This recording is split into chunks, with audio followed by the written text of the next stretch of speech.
So the Salford Red Devils have screwed me over once again. Now, they aren't the only team to do so this week. I was fine being wrong about Saints beating Warrington. I'll take that all day long. I will take that all day long. But Salford, we've still got some work to do. So, of course, the round 5 recap's up on the screen for you guys. I'm just ready for a 6 out of 6, or at least a much better week than what I've been having over the past few Super League rounds. But yeah, let's get on with the first game of this week. Kicking things off, we have the Castleford Tigers taking on Hull FC. Now, this one is quite an obvious one for me. Of course, there can be upsets. They happen all the time. But I'm quite confident in which way I would typically lean with this one, and I'm leaning towards Hull FC. Castleford, they can put in these resilient defensive displays through the middle, and their scramble defence can be quite good. There are times, and a few times throughout the year that, and I mentioned this in the power rankings, that they will have these performances that they grind out for 80 minutes, and they just keep themselves in the game towards the end. But they're coming up against a Hull FC team now that is going to be full of confidence. They're strong through the middle. They're connecting better towards the edges as well. The kicking game's half decent. And defensively, they're quite solid at this point. They had their slight drop against Wigan in round 2.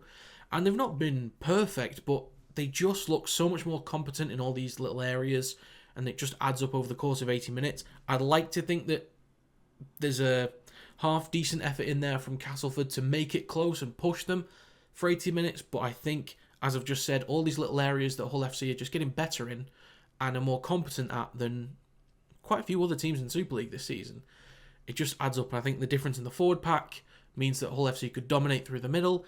I think the blokes in the back line and in the halves throughout the spine will just create more opportunities. And Castleford, they've still got a lot of work to do, unfortunately. So for prediction in this game, I'm going to go with Castleford Tigers 12, Hull FC 30.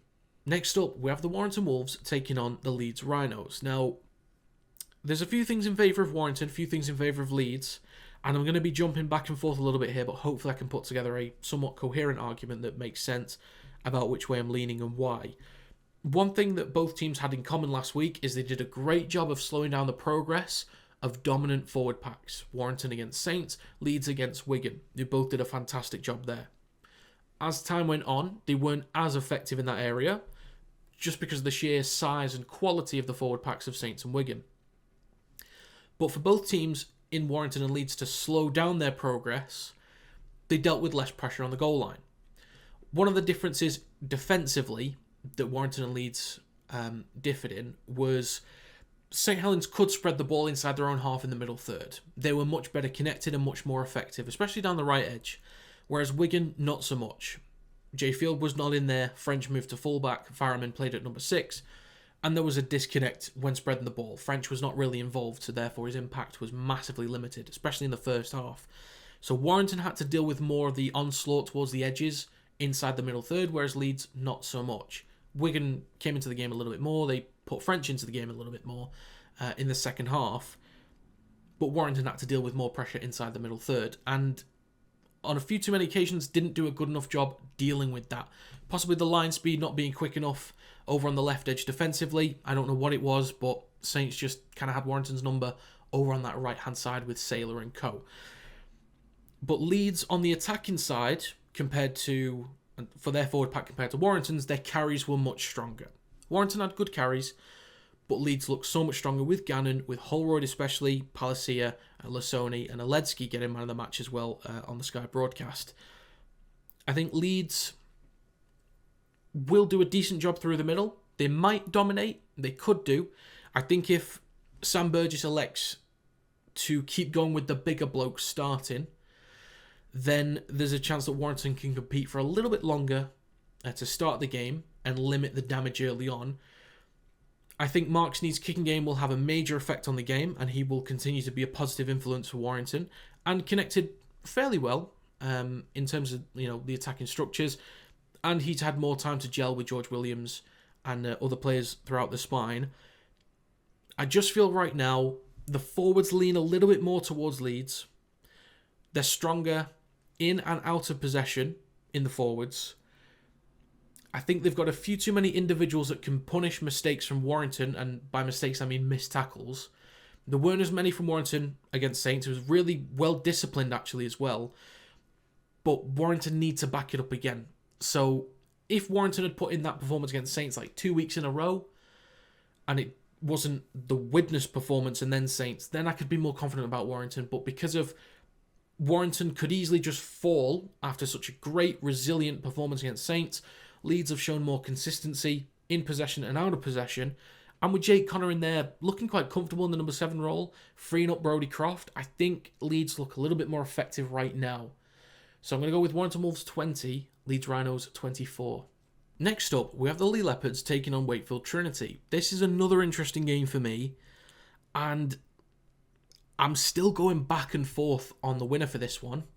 And by the end of this argument, I'll have to basically pick one because I've given a scoreline, but I haven't chosen who wins it. Because I'm really not sure, but I'm going to have to pick someone by the end of this section.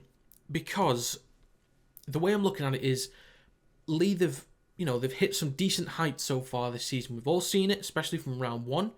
Incredible performance. And Leigh have also put in some solid shifts to start the season.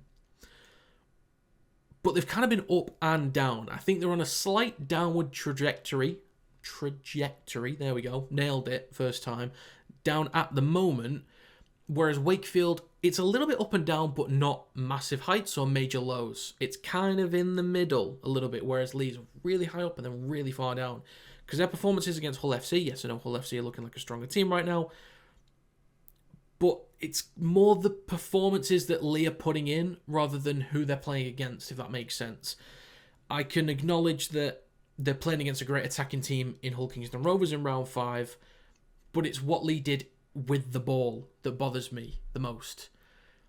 Defensively, I actually don't mind Leigh conceding 30 points against a strong team in attack like Hull Kingston Rovers, but in possession, Leigh just haven't been good enough over the last few weeks. Whereas Wakefield, they're just kind of in the middle. Nothing too high, nothing too low. And they're staying in games there or thereabouts against staple teams of Super League. I don't think Wakefield are a team yet that has fully convinced me that they'll make playoffs. They can absolutely be in the conversation. They are in the conversation for me. But I don't fully trust them yet. But on a week-to-week basis, you just get these sparks from Wakefield. They can win through the middle. They can slow down the progress of teams through the middle. I think they are bigger than Leigh, and therefore will slow down their progress. I think they're still not fully connected when they spread the ball. So the 50-50 balance at the moment is Wakefield looks stronger through the middle, Leigh looks stronger on the edges. But it's only slightly. So to actually pick a winner for this one, the team that I'm leaning towards is the team that's stronger through the middle.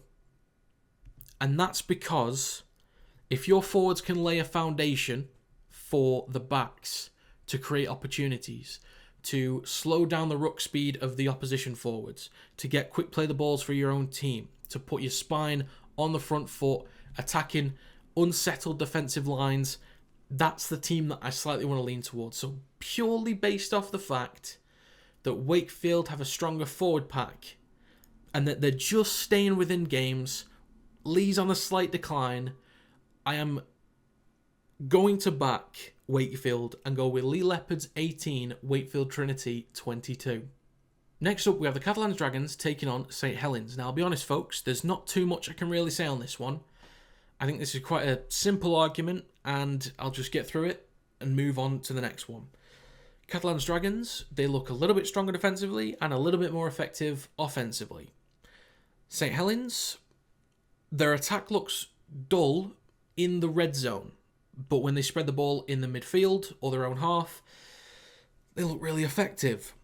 I think the battle through the middle it's a bit 50-50 for me, but I'm leaning more towards Saints because of the Alex Wormsley effect. The fact that he can take multiple carries per set, he does extremely long stints, and then the fact they can bring on Delaney, who's done a really good job to start the season, and Passy as well. Of course, Lees and Knowles, they do a cracking job. Haven't forgotten them. But I think the options that Saints can bring on, how strong they've looked through the middle, I think will be just enough against the Catalans forward pack. I'm not sure. I believe there's somebody that's missing for Saints this week in the forwards. I'm not too sure. But I think what they have available anyway, or should have, will be fine against Catalans through the middle. I think they'll spread the ball to the edges in the midfield effectively enough. I think they'll break open Catalans enough. Catalans, they are improved defensively and offensively, as I said. They'll put up some points. I think there will be still things for Saints fans to complain about from Saints' performances this week. I think they'll still complain about the attack. But I think Saints will find way too many line breaks in the midfield and score a few decent long-range tries. And they'll win somewhat comfortably. I think nothing crazy, but I think they'll just look like the better team. And that's all I can really say about this one. I don't think there's much else that can be said. So I'm going to go with Catalans Dragons 16, St Helens 26. Next up, we have the Wigan Warriors taking on the Salford Red Devils. Now, Wigan, quite simply for me, they are stronger in the middle. They are better defensively. They're better offensively. They will not allow as many line breaks as Huddersfield did against Salford in round 5. Yes, Wigan have lost 2 in a row, but I'd say that they are against half-decent teams in Leeds and Hull FC. Let's be honest, they're both half-decent teams. And on their day, and looking at the squads that they've both got, can put in good shifts. So it's not like they got beat by massive underdogs. Salford beat one of the bottom 2 of Super League, at least in terms of my power rankings anyway, but I think most people would agree. They beat Huddersfield, who were without a lot of key players. I know Salford are without a lot of key players. And by the way, I think Nicarima and Atkin, they did a really good job. Nicarima especially, I think, did a fantastic job. But Wigan will not allow nearly as many line breaks as Huddersfield did, for a start. I think Wigan could dominate in the forwards this week. I think Leeds did a great job against them to slow down their progress. But this week, I don't think Salford's going to be strong enough to do it. I think Salford, the mindset from them now is, okay, look, these are the players that we've lost. We've lost Mark, lost Tim, we've lost Nene. But this is who's here. This is who can stay here, under this financial situation.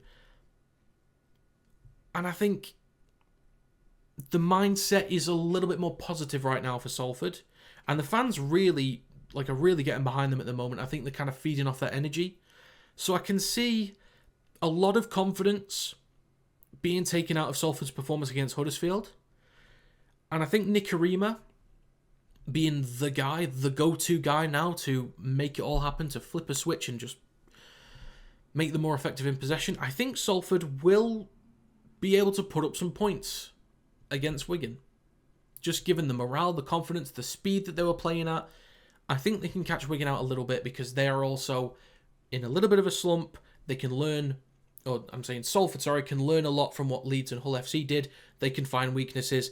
I do think Wigan will still be stronger through the middle, quicker on the edges, strong enough defensively to just be enough over 80 minutes and win somewhat comfortably themselves.